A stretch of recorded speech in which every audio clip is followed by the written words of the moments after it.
All right. So, we're back in the shop. We got some parts. One of the parts that we got is a new steering shaft here. So, hoping that this will take out the rest of the slop that's in the steering on the CJ5. So we got that. And then, if you come with me over here, we've got fans running everywhere. As usual, it's hot, deal with it. Alright, so over here, we got in this box, we got the rest of the components that go with that steering shaft. We got the rear axle seals, outer seals, because this axle seal is leaking like a sieve. So we're going to go ahead and do this. I should have done it before, but we're doing it now. So there's that. This is transfer case yoke seal. I was supposed to get 2 of them. They've only sent 1 so far, but regardless, I think I only really need to change 1 of them because the other one doesn't appear to be leaking. So we got transmission mount. We've got motor mounts. That's what's in this box. We got bushings for the stabilizer, bar for the transfer case, and the new pin for the transfer case. So we got lots of goodies here. We've also, we'll keep this out because that's what we're doing right now. Anyway, we've also got the windshield pulled off the CJ5. It's over there. It was a lot. I was worried about this, it being kind of skanky underneath the hinge, which, by the way, AMC, this hinge design, I hate you, because this is, to get my hand up in there to undo these bolts here was just a nightmare. But anyway, it's soft right there, but where the holes are, where the hinge actually mounts, is solid. So directly behind the hinge right here, it's a little soft on both sides, but thankfully we've saved it before it actually rotted all the way through. So we took our paint that doesn't even remotely match the Jeep. In person it doesn't match at all, and we went ahead and slammed it on there. All right, and then the hinge will cover that. So I've got to get the windshield for my buddy, windshield frame, and in this box right there is the new windshield glass. They finally, Quadratech finally sent it. And it's not even broke, which is kind of nifty. Because you never know at these places. That's the new glass. It's got the green tinting and everything. It looks sick. It looks real sick. So I'm excited about that. I've got the gasket for it over there on the hood of the Willys. So we've got those components. We're just going to get the windshield frame. Hopefully it's in good shape. And we can go ahead and put the new windshield on the rig. Because I got hung the other day, the video that I posted, the last video, the pirate one where I'm talking about pirates and stuff. I took the Jeep for a jaunt, like I showed in the video. And I took it down to the cigar shop like I was talking about.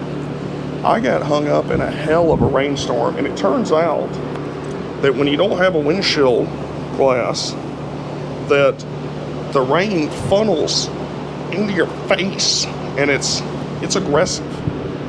But I just asked myself, you know, what would Alexander the Great do in this situation? And he would press on. All right, so I didn't even let it out throttle. I put my aviators on, driving straight into the rain. 0 F's given, because who's got time for that? But so now we've got the glass. If this other windshield frame's no good, then we're going to take it, discard it, and we will buy a brand new one. I don't even care. All right, we got to get a windshield on this sucker. All right. Also, I've got another plan for something I want to do, and I've seen some pictures similar to it, but I want to do it directly traveler style. So if you've ever had a CJ5, a flat fender Jeep or whatever, you know that there's just virtually no space in the damn things to put anything. So what I would very much like That's that new magnet, by the way. Sorry, that was a little violent. Anyway, what I would very much like to do is build a rack out of gas pipe, like 1-inch gas pipe, or some people call it gas pipe, some people call it water pipe, whatever you want to call it. We call it gas pipe. And what I'd like to do with it, let me unmagnet you. I shouldn't have magneted you. What I want to do is that bumper that's laying underneath the wheelies that I was going to put on the front, we're not putting it on the front anymore, we're putting it on the back because it is a rear bumper anyway. So basically what we'll have is that rear bumper back here, and then we'll make a rack out of gas pipe, right? So it'll come straight up, bow around this tail light some, figure that out. Anyway, come up over the top, straight over the top, have a couple connectors, probably 2, run across the top where we can mount a rack up there. Have it come over the top, down, and attach to the windshield bracket. We'll just run some longer bolts where it attaches the windshield bracket. That way we're not drilling new holes in the Jeep. And if I do it right, I can make some pins in the back that the end of that gas pipe will slip over, and then put a tractor pin through it. That way if I ever want to take the rack off the CJ5, say to take this hardtop off, all I have to do is pull those 2 pins, undo, say, 2 bolts in the front on each side, and then you lift the whole rack off. Because if you've ever looked at the racks that they sell for a CJ5, the prices on them are obscene. They're ridiculous. I'm not Warren Buffett, all right? But I've calculated that roughly for like probably $150, I could build this rack out of gas pipe. I think it'd look kind of sick too. I think it'd look tough, you know. Plus gas pipe's pretty stout. I'm gonna use 1-inch because it's you don't need like 3/4 or anything. It doesn't need to be that heavy. We're not putting another Jeep on top of the Jeep. This rack that I'm talking about building will basically just be to put tents, chairs, camping table, stuff like that up there. And then that way in the back I can put my sleeping bags, the cooler, shit like that. And it's also protective for the hardtop. Having this rack up there, if you're running over trees and crap, it won't be beating the crap out of the top of your hardtop. The best part is it will add no pressure to the hardtop. It'll protect it. It won't be pushing on it. Because this hardtop, I'm not drilling holes in it and mounting one to the top of it. I'm just not going to do that. It's not strong enough for that. It's old, 40-plus-year-old fiberglass. But that's another plan that I have to do here after I get the windshield done and all this other crap done, and I got the Jeep kind of where I want it. And it's raining very heavily, by the way, right now, because it's monsoon season in Georgia again. Anyway, so that's another plan, and I will film that because I'm very excited about that. And I found some special fittings that will fit the gas pipe that are swivel. It's actually for a different kind of pipe, but anyway, and that swivel piece is what I'll use to mount here, because the regular gas fitting pieces, it will come down, you know, it'll have to come out to a 90 and then straight down and then 90 again, and that'll look like shit. So we're going to do one of these special fittings that's on a swivel base. It's on a swivel base. So you put one of those swivels up here, so that'll make this angle, and it'll come down, and then you put another swivel here, and that'll make that angle. So you'll have it basically like an A-pillar protector, if this was an A-pillar. And that way I just don't know if I'm going to mount it. I'll probably mount it to these holes, and then have it run up like that. Or I might mount it over here in the front. I don't know. I haven't decided that part yet. But it's definitely gonna happen, and I think it's gonna be sick. But regardless, hopefully you can hear me over the rain and the fans and crap. But what we're gonna do now is we're gonna attempt to take out this steering shaft without having a mad fit. So let me get this set up real quick, and then I'll get back with you. All right, so we're See about taking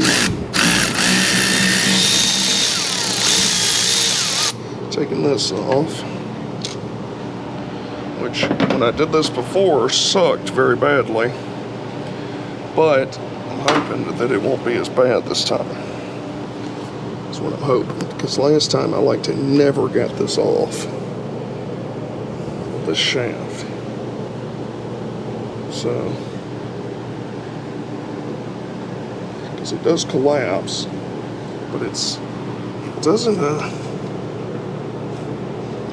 last time it did not want to come out at all. Because I changed this bearing before, because this bearing was smoked. So, hopefully, it doesn't do all that crap again and fights like crazy for no reason. Hoping it doesn't anyway.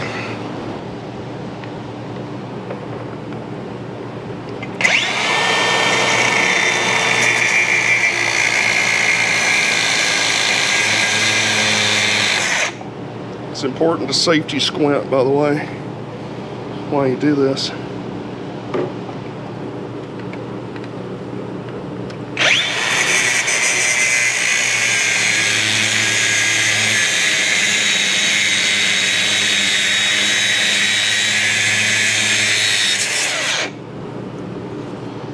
That's one side. Just turn the steering wheel, make it easy on ourselves.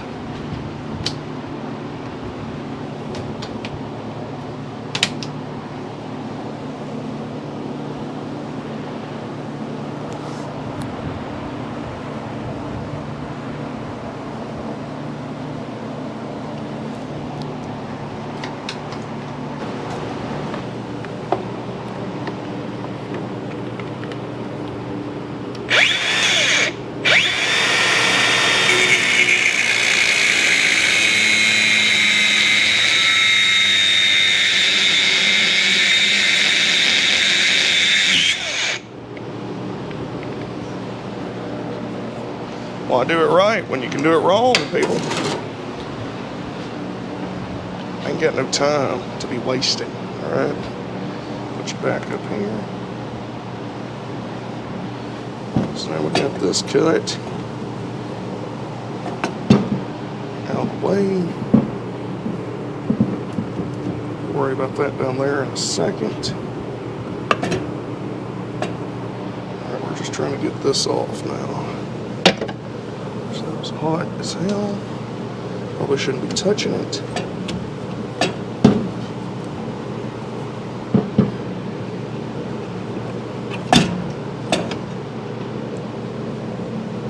Alright, let's turn the wheel back.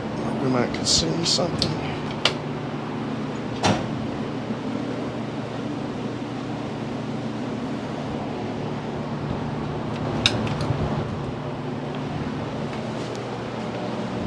Alright. Oh, so much nicer. Look at that. Yeah. Yeah, buddy. So now we got that piece off. I've even got the light up here trying to get you where you might could see something. I'm getting fancy. So we got that off. We can take this clamp, if it will come off.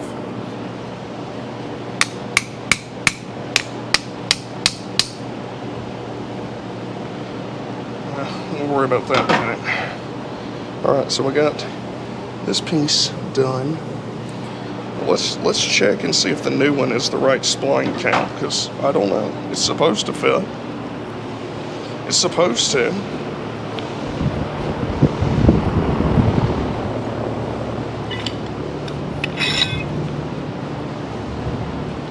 Allegedly.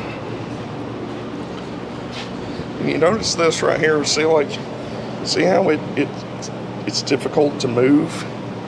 Okay, it's not loose as hell. That's what you want, right? This thing was just flopping all over the place. No bueno. Garbage. Let's see.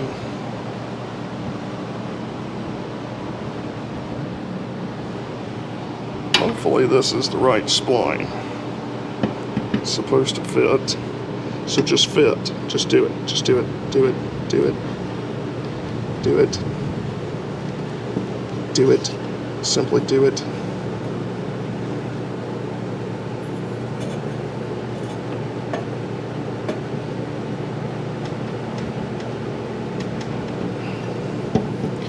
I have to clean some of these burrs up. Appears to be the same spline pattern though, so it's probably just a matter of getting it started. Here.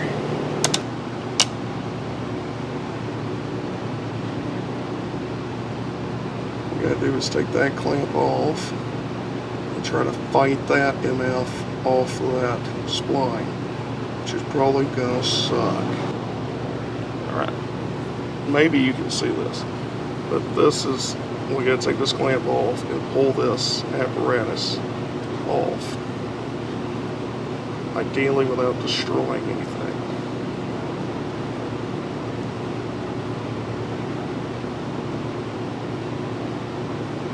Which might be easier said than done.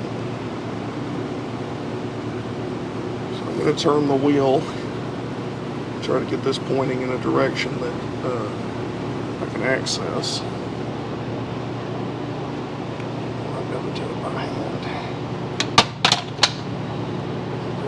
Flashlight. Alright, so we're back because I dropped the camera and it shut off because, I don't know, I guess because I dropped the camera. Thankfully it didn't hit the lens, but regardless, we're back and we're going to try to, ow, damn it, something just cut the crap out of it. We're going to try to put it somewhere where you're not going to fall and destroy my camera, and then I've got to start working in back alleys to buy another one. Alright, so let's try this again, but without destroying my camera.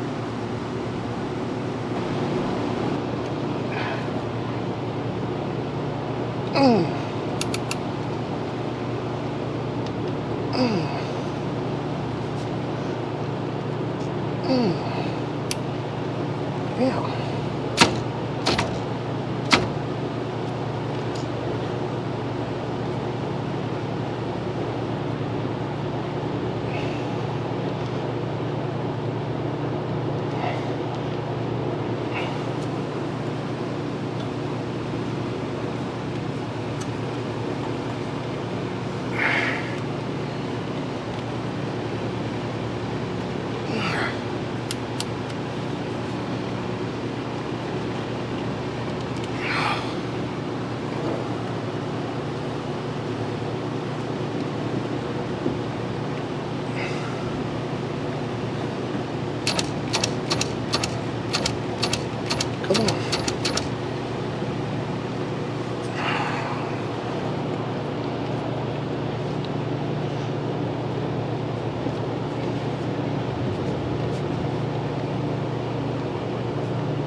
So much dirt in my eyes. I love Jeeps. You should get one. It's worth it. Sure it is. Hell, come on, let go. I'm trying to help you.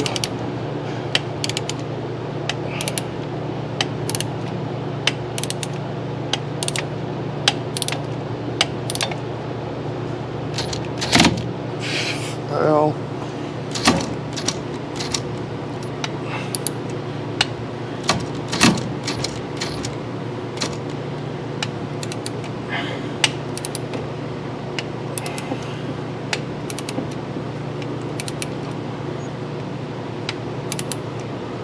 don't have to worry about it spinning because it's rusted up bigger than shit.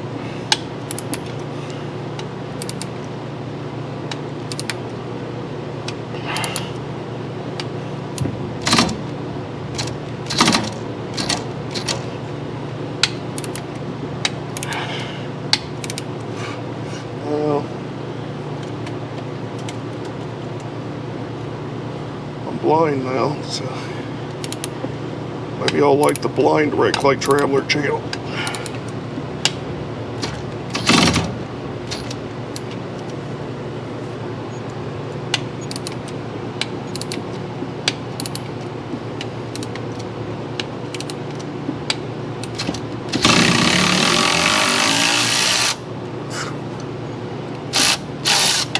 Okay.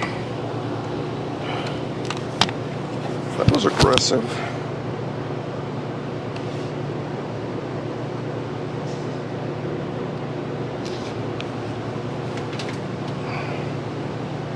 Hopefully you can still see stuff. Hoping. Alright, so we're going to try to knock as much dirt into our eyes as we can. We got to drive this pin out, or what's left of it.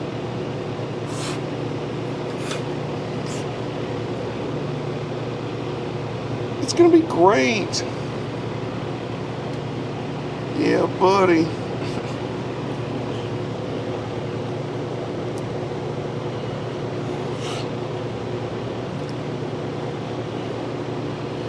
Driving it out's not gonna be too bad. Getting it off that shaft is gonna be hell.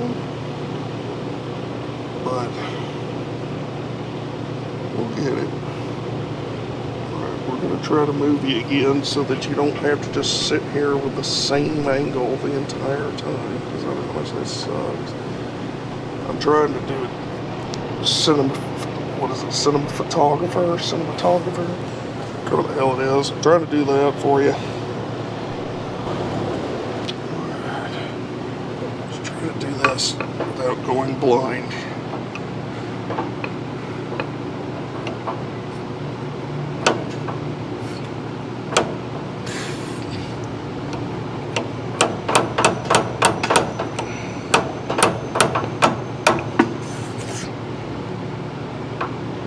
That plan's not working out, people.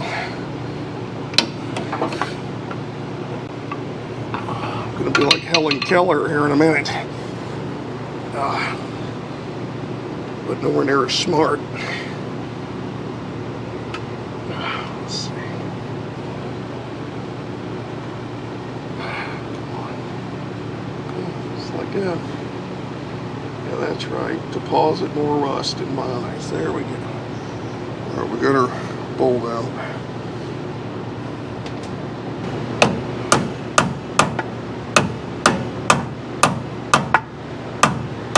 It's actually coming off relatively easily.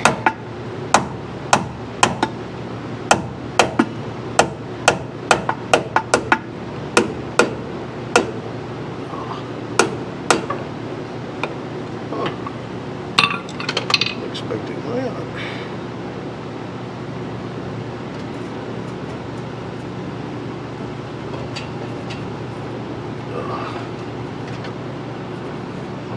Here's the whole steering shaft removed.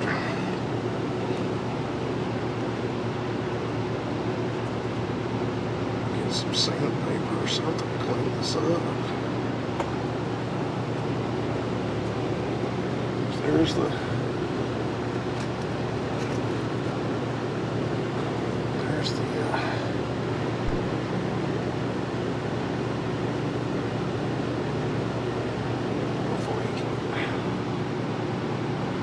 really hard to show you, but anyway, there's the end of the shaft right there.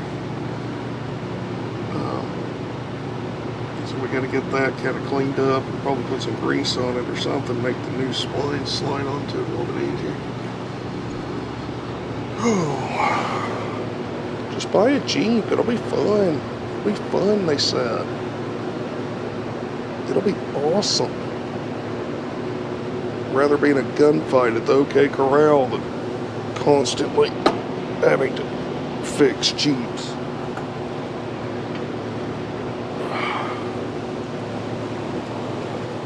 Oh.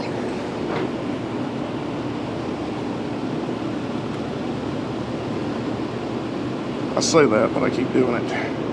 So yeah, there's the end of it. It's got this weird cup thing.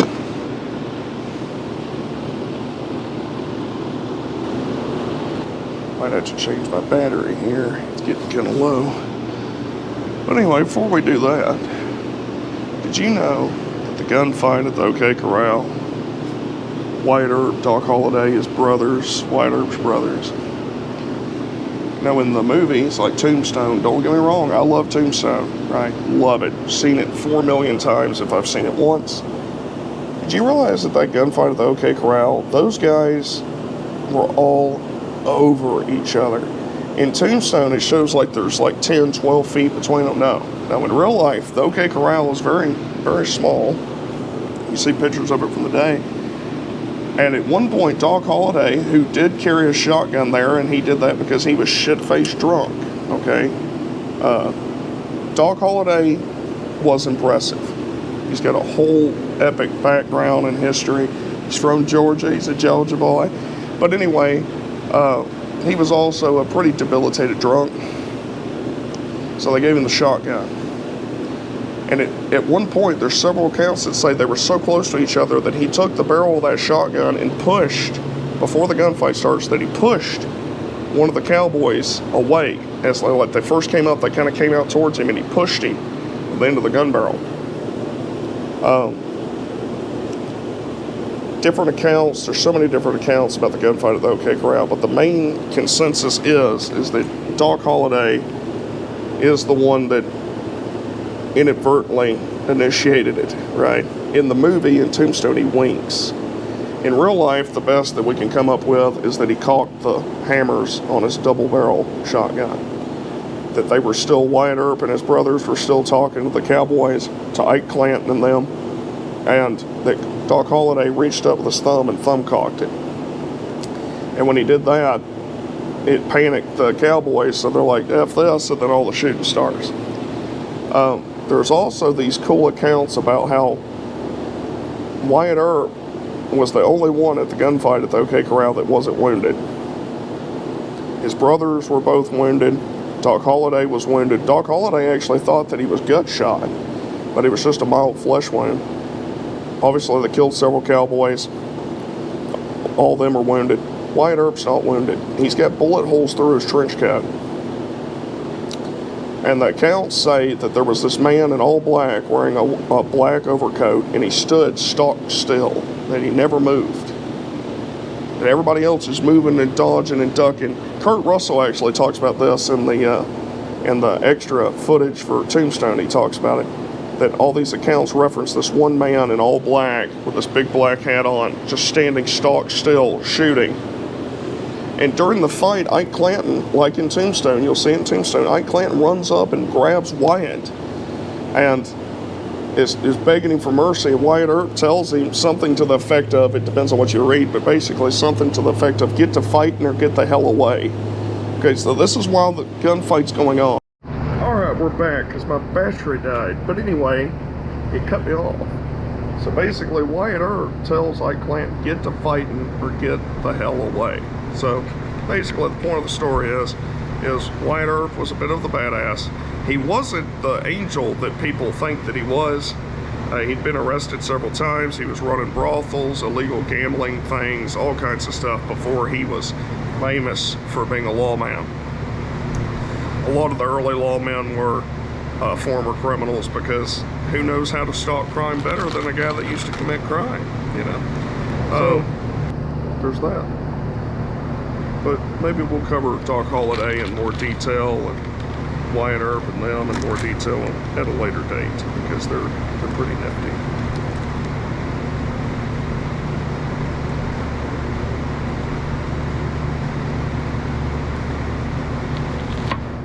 Trying to figure out how this whole apparatus goes together, because this piece here goes over this. Right, like that, and then the shaft would be running through here. Then you got the snap ring that goes in there. There's this other pieces though that I don't know.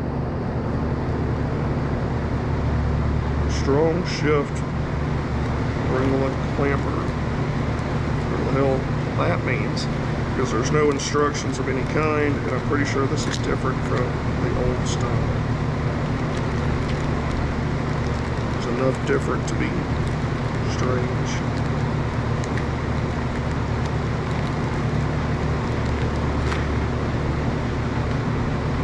So you have this little piece.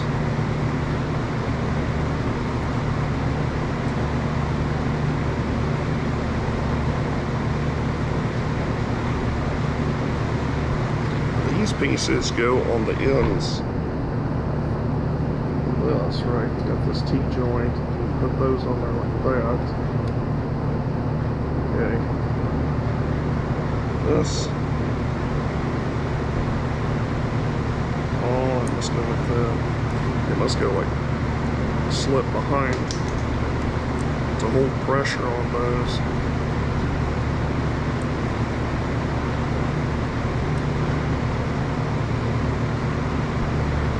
The best that I can figure. Hell, I don't know. I don't work for AMC, I just work on AMCs, you know what I'm saying?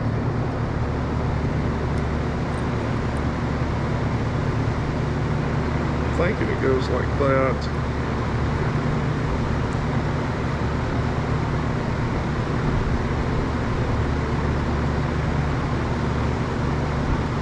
Yeah.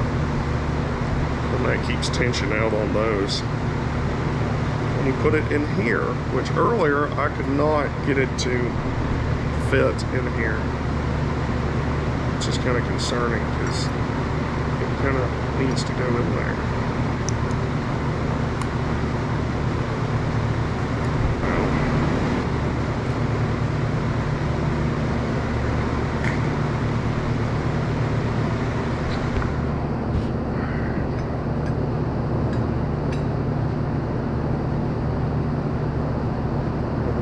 Use my grease gun, but I don't have one handy. So I'm just going to do it like this and hope that everything works out.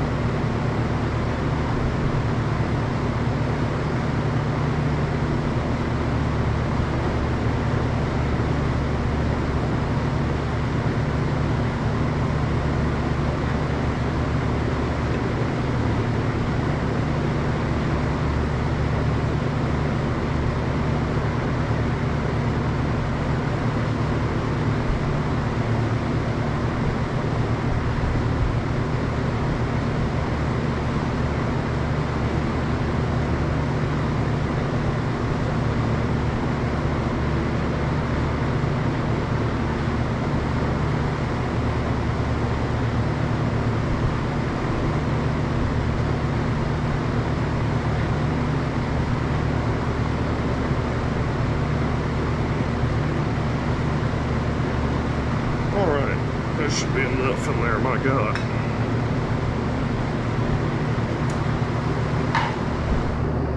Take the glove off here. Well, how? No grease on my hands, which is fancy. Alright. We just gotta slide this little thing down. Well, now my hands are greasy as hell, but we've got the snap ring in place. It was a nightmare, but it's in there now. And our boot to do basically nothing, but we'll pretend like it does. So this apparatus is assembled. Let me get something to wipe this off with.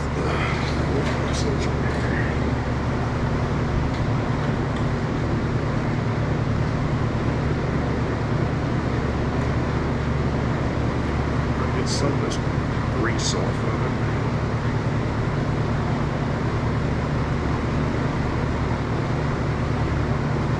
I really hope this is worth all this trouble. The reviews seem to indicate that it will be worth it. I'm really hoping that it is.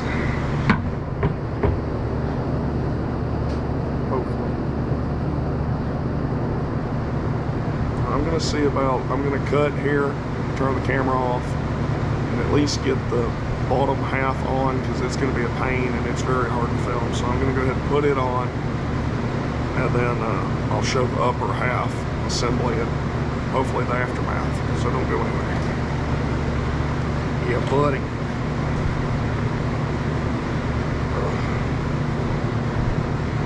Well, I've got the bottom installed, and the top part is fighting me. Like, I don't know. I mean, it's just, it's being aggressive. I've been messing with it for about an hour and a half. The splines on the end of my steering shaft are kind of janky, and it's very difficult. It's not just slipping on. I tried spreading the end of it a little bit where it'll slide on easier. It's just not doing it right now. And so I've got it 90% assembled. All I got to do is slide it up onto that spline, put the clamp on it, and then that steering shaft is in there. So I'm gonna stop now before I have a mad fit and tear something all to hell, because I have found over the years that when you're working on something and it's fighting you, right, you start getting frustrated, that if you just keep working on it, you'll just get more and more frustrated, which means you're not thinking clearly, which means you start tearing shit up. All right? And I've done this enough in my life to where now when it happens, I just leave. Like, I try calmly. If I can't do it, I leave. I don't have to have the Jeep done today, right? I've got plenty of other shit I gotta do to it. So I'm not gonna, I've already been beating on it with a hammer for a while, trying to drive it up onto the shaft. And some of it is the way that this new piece is made, where it's not made, the cutout where the bolt goes is not wide enough, and so it's kind of digging into stuff that it shouldn't. But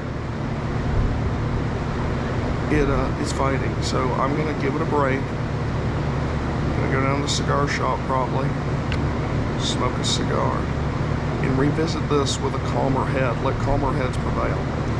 Once this is in there, then I'm gonna go ahead and pull the axle seal, that flange seal, whatever you want to call it. I'll do that over the next few days, and basically all those parts I showed you at the beginning of the video, we're going to start putting those on there. Hopefully we'll have the windshield here soon. We'll slam it on there, and I'll call the guy, have him come put the glass in, and just keep chipping away. But until next time, until the next video, don't forget to smash that subscribe button. If you like the history, you like the Jeeps, you like the random stories, you like that kind of stuff, tell your friends, tell your family, all right? Smash that subscribe button, hit the like, and give me comments. Give me comments. If you don't want to do anything else, give me a comment, and tell me about what you want to see, anything about the Jeep you want to see in detail, anything in history you want to hear me ramble about. Give me suggestions for that, topics, love to hear it. But until next time, get out there and conquer it all. Get it. Jeep for life. Willys for life. Get it.